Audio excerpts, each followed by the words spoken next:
What's up, guys? My name is Jerry, and today's video is going to be on the Phoenix Suns, and we're going to be talking about how this team has a huge decision to make, and we're going to jump right into the video. Now, the Phoenix Suns are coming off a very shocking second-round playoff loss to the Dallas Mavericks, in which they look very uncharacteristic in Game 6 and 7, and as they head into this offseason, they have a bunch of things that they need to address, and the biggest thing that they have to address is the contract situation of DeAndre Ayton. And this is something that kind of goes all the way back to the beginning of this season. DeAndre Ayton, he requested a max contract extension, and the Phoenix Suns owner felt like he wasn't ready to pay him that yet, and that made DeAndre Ayton a little upset. And we fast forward to the end of this season, it's the same thing, still no max extension, and there's reports saying that DeAndre Ayton feels underappreciated by the Phoenix Suns, and he's going to test unrestricted free agency. And as a Phoenix Suns fan, that can be very frightening because he's a big part of what they do and why they've been so good for the last 2 seasons. But there is a bright side to it. Whatever deal that DeAndre Ayton gets in unrestricted free agency, the Phoenix Suns will have the opportunity to match that deal and bring him back. But the big question that everybody's been asking is DeAndre Ayton worth a max contract? And I think it's two parts to giving a player a max contract. Do you have a max player contract talent, and do you give max player contract production? We look at DeAndre Ayton, we look at his game, and I think right now he has max level contract. He has max player contract talent, and I think he's going to get even better than what he is right now. He's just 23 years of age, and we look at his game. DeAndre Ayton, he's the last of a dying breed in terms of the traditional big man in the NBA. He's a guy that makes a lot of his bread and butter around the rim and in that mid-range area. But he's what makes DeAndre Ayton so good offensively is he has that soft touch, and we've seen him develop that baby hook, and he can go over with his right shoulder, his left shoulder, and then also he can hit those 15, 16-foot jumpers. So it makes him, he's a very dangerous offensive player, especially when he's focused or when he's hot. He's a guy that can go out and get you 30, 40 points. So you look at DeAndre Ayton defensively, he's nothing to sneeze at. He looks about 7'1", 7'2", so he's great at protecting the rim. And then also he's pretty mobile for a big of his size. And we seen him struggling to guard Luka Doncic out on the perimeter, but we can't fault him for that. Luka Doncic cooks everybody out on the perimeter when it's one-on-one basketball. But other than that, DeAndre Ayton, he plays pretty solid defense, and he's really good on the offensive side of the ball.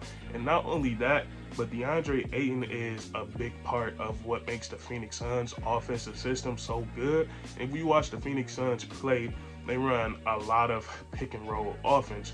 And they run a lot of pick and roll offense, a lot of motion offense. They never really run no specific plays. But when they're running that pick and roll, DeAndre Ayton is such a huge part of it because a lot of it goes off of him setting hard screens and getting to the and rolling hard to the rim. And we all know that the Phoenix Suns is a great mid-range shooting team. Their best players, Ayton, Chris Paul, Devin Booker, they take a lot of mid-ranges.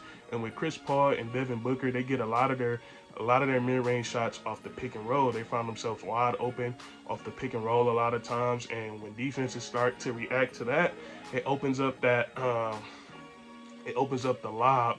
It opens up the lob and the roll for DeAndre Ayton, and DeAndre Ayton is a lob threat, so it makes the pick and roll a lot more harder to guard. But when they start playing CP3 and Devin Booker a little bit more harder on those pick and rolls, DeAndre Ayton, that soft touch and that lob threat, it comes in handy. And then that's not the only thing it opens up for the Phoenix Suns offense. It gives guys like when they start to react to DeAndre Ayton, usually it's the strong side or the weak side corner that comes to help. And the Phoenix Suns have some pretty good catch and shoot shooters, whether it's Mikal Bridges, Jay Crowder, Cam Johnson. When they start to react to DeAndre Ayton, it leaves those guys wide open. So he's a big part of what the Phoenix Suns do offensively. So when you ask if he's a max player talent, I think he is right now. And he's only 23, and he's going to get a lot better. And then you look at the production side of it, DeAndre Ayton, he's a walking double-double. He's a stat machine, and he shoots it high. He shoots his free throws well, and then he shoots the ball well from the field. And you look at a player like Rudy Gobert. Rudy Gobert makes $200+ million. So I feel like those two guys. I know Rudy Gobert is a lot better defensively than DeAndre Ayton, but DeAndre Ayton is a lot better offensively than Rudy Gobert. So when I look at two guys like DeAndre Ayton and Rudy Gobert, and if it's a question if Ayton deserves if he deserves a max contract, basically what I'm saying is if Rudy Gobert is productive enough to have a max contract, then I think DeAndre Ayton is productive enough to have a max contract as well. And sometimes DeAndre Ayton, he can be a little inconsistent. We've seen it in the playoffs. In Game 6 and 7, he was a little quiet in those games. But to his defense, the whole Phoenix Suns team, like I said, they look very uncharacteristic in Game 6 or 7. So if it's me, I would give DeAndre Ayton the max deal because he's continued to get better and better since he's come into the league, and I have no reason to believe that he won't continue to get better. Like I said, he's only 23 years of age, so I feel like he still has a lot of room to grow, but him right now, he's already a pretty solid NBA basketball player. I should say a really good NBA basketball player. And the Phoenix Suns, they should be quick to re-sign him to that max deal because he's so important to what they do offensively. So let's just say if DeAndre Ayton, even if he can't work out a deal with the Phoenix Suns and he decides to go somewhere else, the Phoenix Suns can still maybe look to make up some things with the signing trade. That's really popular with unrestricted free agents. If they can't sign them back, they look to work out a sign and trade deal. And there's a couple of, I was reading this article, there was a couple of ones that might make a little bit of sense for the Phoenix Suns. And one of them was with the guy we just talked about, Rudy Gobert.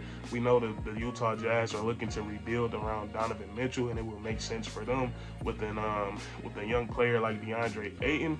And then with the Phoenix Suns, what they get in return with Rudy Gobert, they still getting that guy that can set those screens and roll hard to the rim. Rudy Gobert, he's a lob threat. He's 7'1". If he gets inside the restricted area, he's going to finish. But he's nowhere near as good as DeAndre Ayton is offensively, but he is pretty good defensively. We know how impactful he is on the defensive side of the ball. When Rudy Gobert is on the court, basically the opposing team gets nothing in the paint. So that's something to consider if it all falls apart with DeAndre Ayton for the Phoenix Suns. And then this trade, I'm not a big fan of it, but it works out for the Phoenix Suns and the Trail Blazers. They would send over Nurkic and Josh Hart for the big man for DeAndre Ayton. And with Nurkic, you still getting that guy that can set screens and he can roll to the rim, but he's not as mobile and as athletic as DeAndre Ayton, but he also has that soft touch and can finish around the rim, and he's a great playmaker.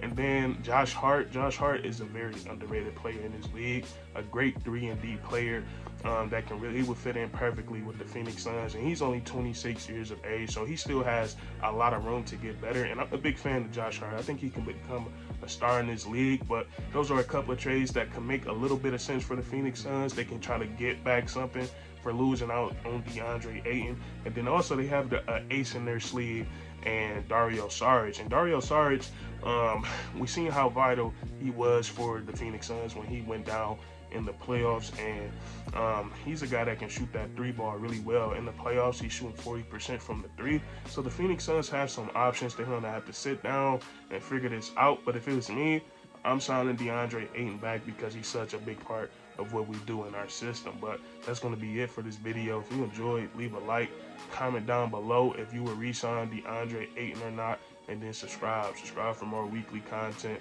We do this all the time, man. And that's curtains.